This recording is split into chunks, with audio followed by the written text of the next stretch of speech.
హనుమద్గిరి తటాకాంజనేయ స్వామి ఆలయం వెనుక వైపు ఉన్నాము. మనకి ఉత్తరం వైపున ఒక భైరవ శిల్పం కనిపిస్తోంది. ఒక చిన్న విడి శిలకి భైరవ శిల్పం కనిపిస్తుంది. ఈ శిలను కూడా ఆలయ నిర్మాణంలో పునాదిరాయిగా ఉపయోగించారు. ఈ శిల పక్కన మరికొన్ని గుట్టకి సంబంధించిన శిలలు ఉన్నాయి.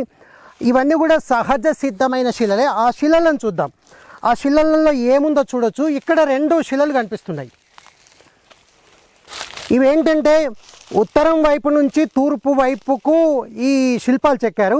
ముందుగా మనం ఉత్తరం వైపు నుంచి చూద్దాము. ఇక్కడ మనకి వీరభద్ర శిల్పం కనిపిస్తోంది.